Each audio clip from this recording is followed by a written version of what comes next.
Magandang araw po sa inyong lahat. Ito po si Kaperlas Rani. At ngayon po ay sobrang sunog na sunog yung Kongreso dahil sa sobrang power yung apoy ng talumpati ni Congressman Edgar Erice. Yun nga dahil nga marami nang nahihiyang mga kongresista na yung matitinong mga leader ay nadadamay dahil ditong sa mga buayang walang puso at walang kaluluwang magnanakaw buaya ng ating gobyerno. At padami na po yung lumalabas na mga matitinong leader at sana marami pang tatayo dyan. At yun nga, grabe itong pinakawalan na mga salita ni Congressman Erice. Panoorin po natin ito. We recognize the Honorable Egay. We move to recognize the Honorable Egay Erice for his point of personal and collective interest. The Honorable Edgar Erice is recognized for his personal privilege. He has 10 minutes. Please proceed. Madam Speaker, dear colleagues, nasusunog po ang ating bahay. This house is on fire. Yes, Madam Speaker, this house is on fire. At ang masakit na katotohanan, tayo mismo ang nagsindi ng apoy na ito. Noong mga nakaraang Kongreso, may mga apoy na. Ngunit sa 19th Congress, sadyang pinasiklab ang dambuhan ang sunog. At ngayon, naglalagablab na rin ang galit ng sambayanan. Lalo na ng mga kabataan. Pakiramdam nila, sinusunog natin ang kanilang kinabukasan. Nakikita nila ang walang habas na pandarambong sa kabila ng kanilang kahirapan. Lumulubog sila sa baha at tanong nila ang kawalan ng gobyerno na dapat sa kanila'y nangangalaga. Samantalang ang mga pinuno at mga pamilya nila ay lantaran ng karangyaan at kapritsyo, Mr. Speaker, Madam Speaker. Kaya't nadadamay po ang lahat. Bawat isa sa atin ay binabatikos sa ating kanya-kanyang mga distrito. Kaya hindi na po pwede ang business as usual. Hindi na pwedeng umasa na lilipas ang galit ng bayan. Hindi na pwedeng pagtakpan. Hindi na pwedeng magturuan. Kailangang isiwalat ang katotohanan, aminin ang pagkukulang, ituwid ang kamalian, at panagutin ang mga lumustay at nagsamantala sa kaban ng bayan. Mga kasama, linisin natin ang ating hanay. Magpatupad tayo ng mga matinding reforma kahit ang kapalit ay sariling pagsasakripisyo. Hindi na pwedeng naidahilan na politika lang ito. Hindi na pwedeng sabihin gawa lang ito ng DDS, ng kaliwa, ng dilawan o pinklawan. Hindi na pwedeng isisi sa DPWH, sa nakaraang administrasyon o sa mga kontratista, sapagkat ang pinakamalaking korupsyon na ito ay nagsimula sa ating sariling tahanan noong 19th Congress. Wow. Hindi po ako narito para humusga sa kadinuman. Bagkus nais kong kumatok sa inyong mga puso at konsensya. Baka naman sobra na talaga. Sana nga narinig ito ng mga aroganting mga kongresista dyan na feeling nila sobrang galing nila at feeling nila sila yung matitino, feeling nila si Inday Sara yung may sira sa utak, may sira sa ulo. Ito na yung isa na namang kongresistang matapang na siniwalat yung katotohanan. At sana magising na po itong mga buwayang mga kongresistang ito na napaka-arrogante. Nasaan na ba yung Quadcom ngayon? Nasaan na ba yung good governance nila ngayon? Di ba? Nawala na. Grabe. Ang galing ng talumpati ni Congressman Edgar Erice. Naniniwala akong pwede pa tayong magbago ng pananaw. Alalahanin natin sa gitna ng pagdarahop ng ating nila at kasaganaan natin, umaasa pa rin ang marami sa ating mga kababayan na maiaangat natin ang kanilang pamumuhay sa kabila ng kanilang kahirapan. Marami pa rin sa ating mga kababayan na ang turing sa atin ay mga Diyos-Diyosan na kanilang kailangan. The corruption of insertions and diversions may have started in the past administration, but the conflagration unleashed by the 19th Congress is of a magnitude beyond comprehension. Ang mga insertion at diversions na ginawa ng ika-19 na Kongreso ay walang kapantay sa kasaysayan. Isang halimbawa ng mapanlinlang at inabusong anyo ng insertion ginamit upang pondohan ang mga proyektong walang tunay na benepisyo sa mga mamamayan, hindi plinano ng gobyerno at ng Pangulo. So isang congressman ito ang nagsabi na mismo na yung ika-19 Congress yung pinaka-corrupt. Wala na kayong takas niyan. Kayong mga dambuhalang buaya sa gobyerno. Kundi siniksik para sa pansariling interes ng ilang makapangyarihang individual o pamilya. It's greed gone wild. 1.45 trillion. Yan ang kabuuang halaga ng insertion at diversions noong 2023, 2024 at 2025 General Appropriations Act. Pinondohan ng 19th Congress ang mga proyektong hindi naman bahagi ng panukala ng Pangulo. Ang mga insertion at diversions na ito ay napunta sa mga ghost projects, substandard projects at mga proyektong pumapabor lamang sa mga shrewd businessman na nagkataong naging makapangyarihan na mambabatas. Minsan kong nakausap si dating DPWH Secretary Manny Bonoan, sabi niya, Egay, maging ang computerized generated maintenance ng mga primary roads sa buong bansa ay binawasan at di pinatawad. Kaya tiyak ang deterioration ng ating mga pangunahing lansangan. Ang mga insertion na ito ay lumalabas, ibinebenta na hanggang 30%. Para may patupad, dadayain ito o ghost project na lamang. Ang mga pondo binebenta. May proponents na, may traders pa. At sinong gagawa ng mga programa? Yung mga district engineers. Hindi na dumadaan sa pamunuan ng ahensya. Tulad nila, Bryce Hernandez at Henry Alcantara.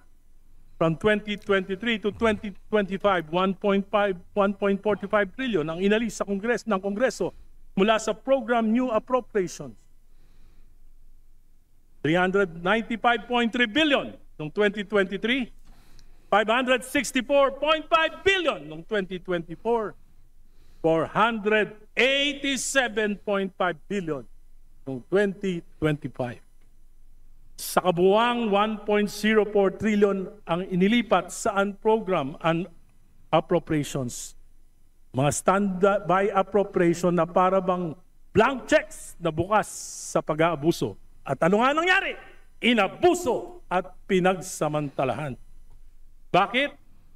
Halos imposibleng matupad ang mga kondisyon para ma-release ang mga unprogrammed funds. 3 lamang ang pwedeng panggalingan nito.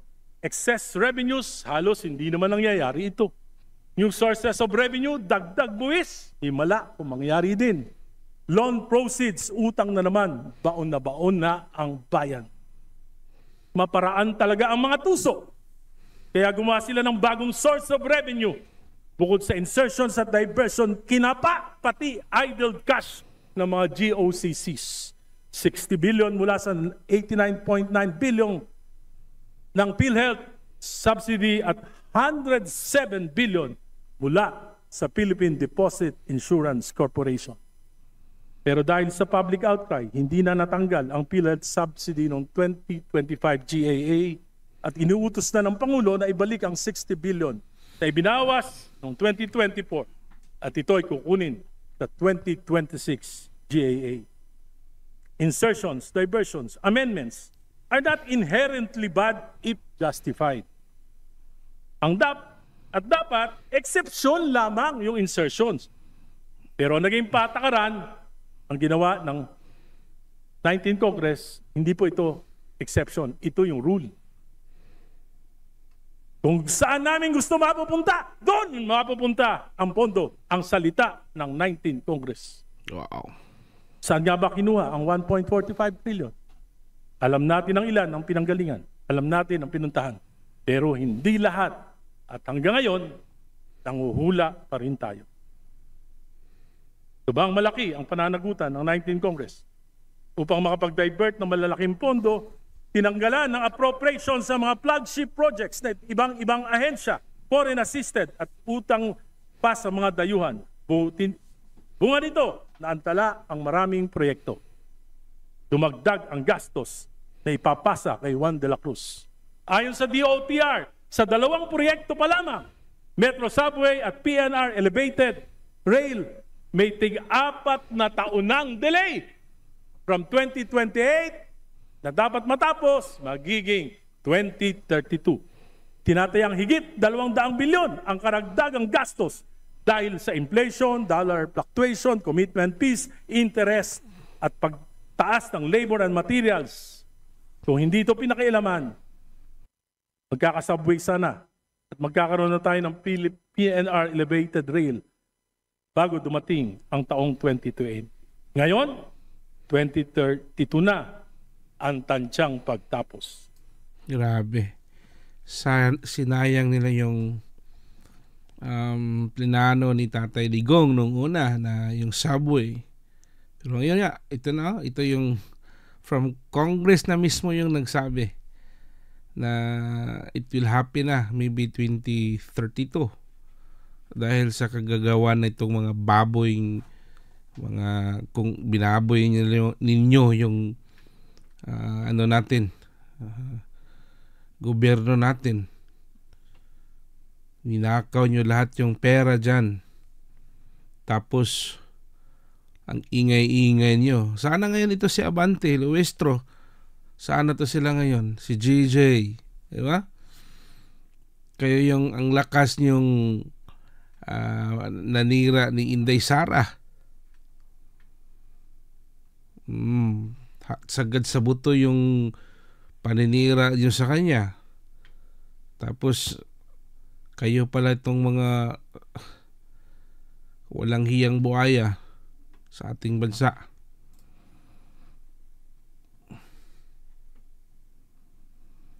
Mr. Speaker, colleagues, let's be honest. The 19th Congress practically stole the President's budget. At hindi ko maisip kung paano nangyari na 3 sunod-sunod na taon under the noses of the DBCC. Sa mga susunod na araw, linggo, buwan, mas marami pang baho at kasuklam na pangyayari ang lalabas. Mas malalim, mas matindi. Kahit itigil ang mga investigasyon, bayan na mismo ang maglalantad ng katotohanan. Yan nga ang problema sa investigasyon. Ang gustong idiin itong mga kurukunghong to ay yung DPWH officials at saka mga contractor lang.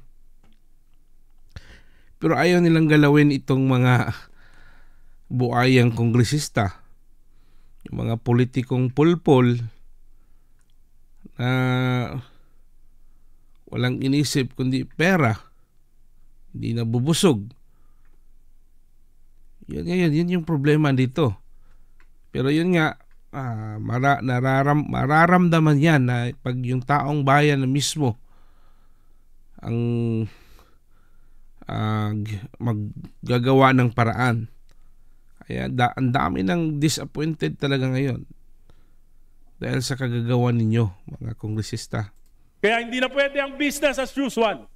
Mga kasama, kung inaakala nating huhupa ang galit ng bayan, kung iniisip natin na malilimutan din ito ng sadyang makakaliputing mga Pilipino, nagkakamali tayo. Kasi na-observe nyo, itong mga taong lalong-lalo na pag budget time, ingay yan, ganoon, mga siraan dito, siraan doon. Pagkatapos, walang mangyari. pinapabayaan lang nila yung storya, pagkatapos nawala, parang bula. Ganon palagi yung nangyari sa ating bansa. Pero sana nga mabago na itong sistemang ganito. Sana may mananagot sa gumagawa ng kabalastugan sa ating bansa. Pagkat gising na gising ang mga kabataan at natitiyak ko na ang mga substandard at ghost projects na naibunyag na ay tip of the iceberg pa lamang. Marami pang nakatago at sa pagpapatuloy ng mga investigasyon, marami pang mas malalim at nakakasukang mailalantad. Bilang mga halal na kinatawan sa atin, dapat manggaling ang pagtatama at pagbabago. Kailangan natin ng reformang magpapahupa sa galit at kawalan ng tiwala.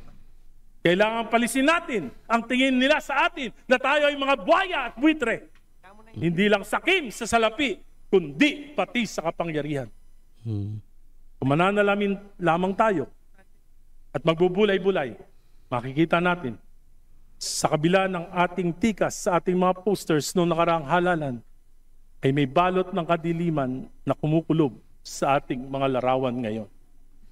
Huwag na nating hintayin na ang mamamayan mismo ang mag-aklas o ang kasundaluhan ang gumawa ng mga bagay na yayanig sa ating demokrating kung pamumuhay.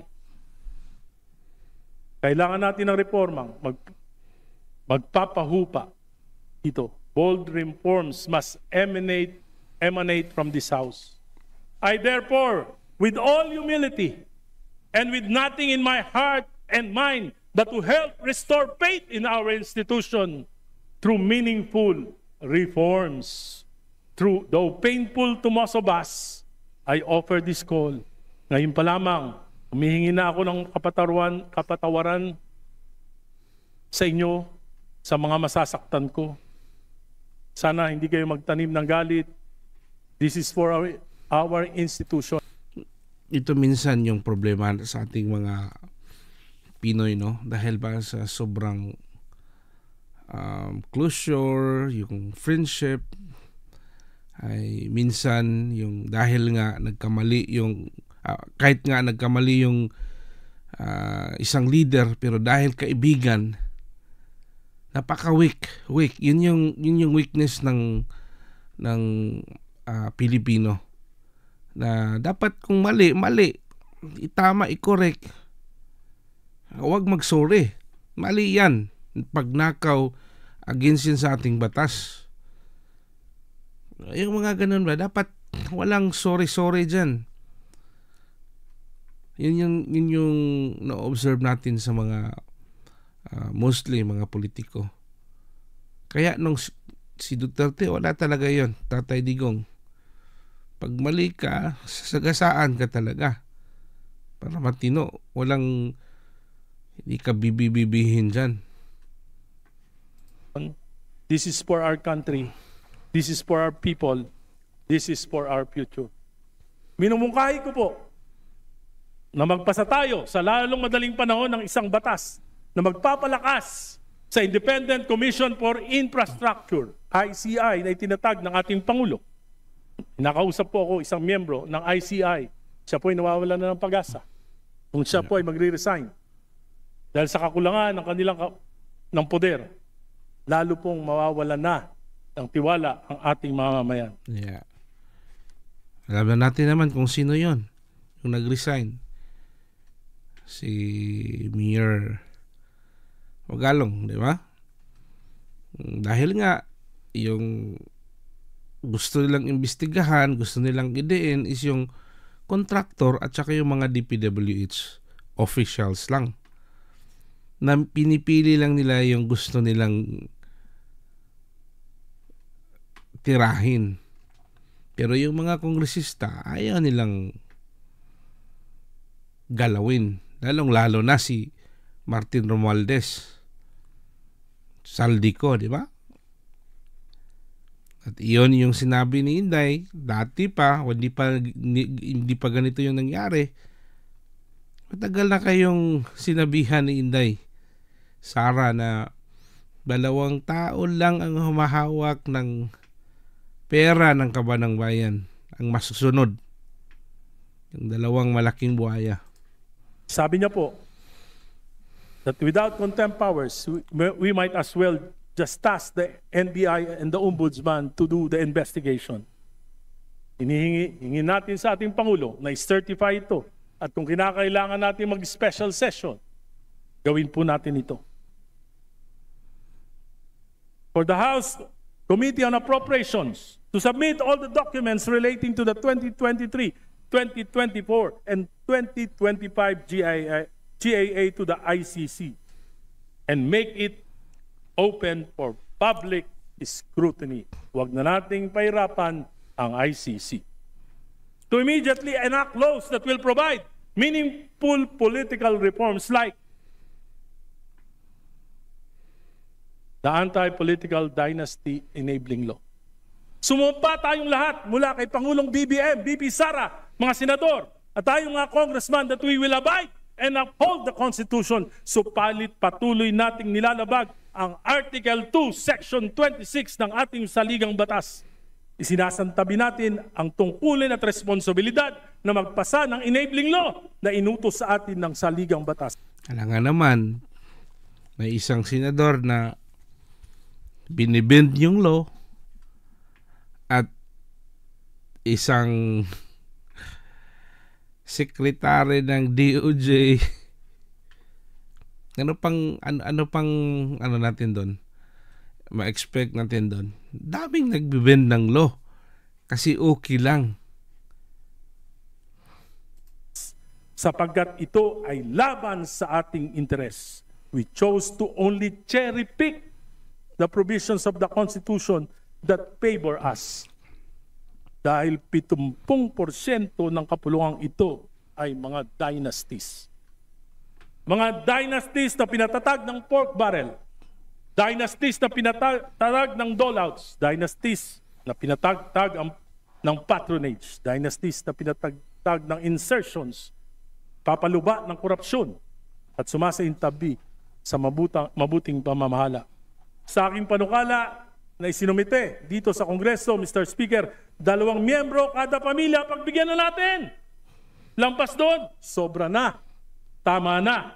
Mga kasama, tigilan na natin ang palusot. Kailangan ko ng proyekto sa aking distrito. Kailangan ko ng akap. Kailangan ko ng tupad para may maipahamahagi ang asawa ko na gobernador, ang kapatid kong mayor, ang vice mayor kong anak. Ang pisang kong bukal. Kindly request the Honorable Erice to please wind up.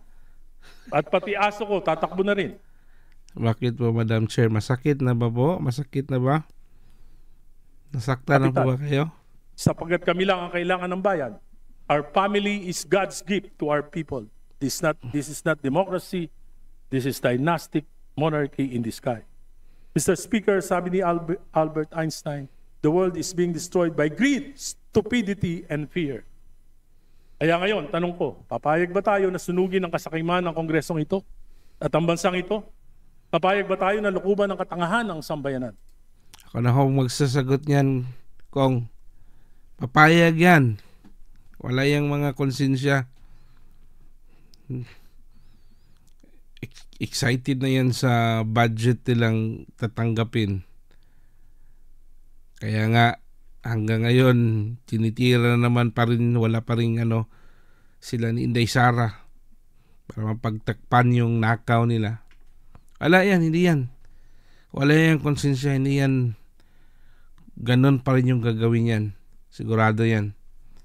Hanggat hindi yan mapalitan yung House Speaker dyan, yung lahat na nakaupo dyan sa majority, ganon pa rin yan. Papayag ba tayo na alipinin ng takot na mawala ng pondo kung hindi susunod sa makapangyarihan kahit mali?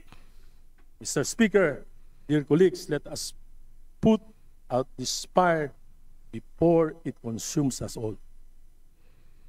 Mr. President Bongbong Marcos, I believe you are sincere in your anger and disgust. I believe in the sincerity of your tears. But this ain't enough. Bold action would require a will to implement painful political reforms. Isa rito, Yun. sundin ang konstitusyon, isama sa legislative agenda ang anti-political dynasty bill kahit laban ito sa interes ng iyong pamilya. Mr. President, put your best put forward. Ang pinakamainam na pamana ay sakripisyong pansariling interes para sa makasaysayang reforma na hindi nagawa ng pinakademokratikong Pangulo. To Vice President Sara Duterte, lumalaban ba kayo para sa political supremacy ng inyong pamilya o para sa ikabubuti ng bayan? Naniniwala akong politically motivated ang impeachment. Pinangalagaan kayo ng konstitusyon. Suklian nyo naman. Itaguyod nyo ang Article 2, Section 26 kahit mga hulugan ng pagpapaliit ng kapangyarihan ng inyong dynasty, Vice President Sara. Senators, fellow congressman, kung mahal talaga natin ang bansa, oras na para magsakripisyo. Bawasan ang taba ng political dynasties. Ayaw ng Pilipino ng taba. Bawasan ang kasopangan. Bawasan ang kapangyarihan. Lugbok na ang bayan. Salamat po. Yun nga, no? Problema nga dito kung susunod ba tong mga sinasabi niya? Yun nga lang. Kasi halos mga dyan, nakaupo dyan ay mga buhaya at walang iniisip is kundi yung pansariling interes lang. Diba? Ganun yung nangyayari dyan. Ang problema dito, hanggang ganyan na lang yung nangyayari sa Pilipinas. May mga dynamic na nagsasalita. Yun nga. Kulang na lang sinabi nito ni Congressman na Presidente, 3 taon na lang, 4 na taon na, wala pa ring project na nagawa. Wala kang ipamana sa mga taong sinerbisyuhan mo. Yung totoo. Wala talaga eh. So, yun nga, alam naman natin na yung ni Inday, pagsiservisyo ni Inday is para talaga yan sa bayan.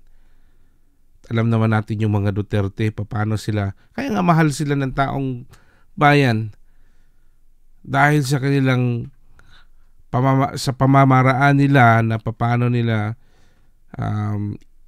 dinala ang mga tao, paano nila inarugaan, pinapakita, lalong-lalo na si Tatay Digong, yung security ng mga kabataan, security ng lahat.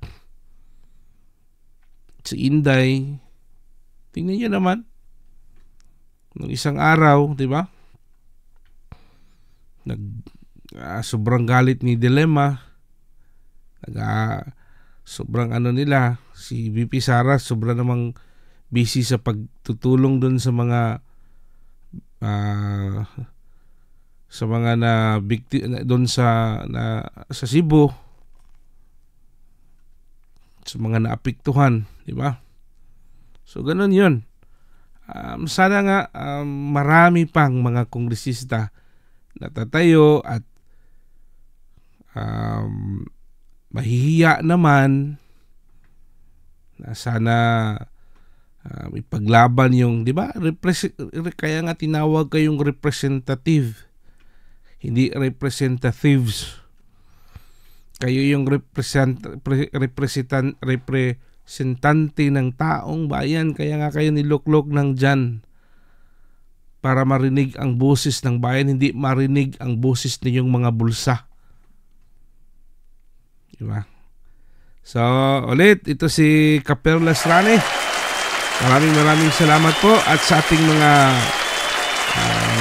nanonood na hindi pa nakapag-subscribe, inanyahan ko po kayong mag-subscribe para mapatuloy pa tayong makagawa pa ng maraming videos. Ito po si Kaperlas Rane. God bless everyone.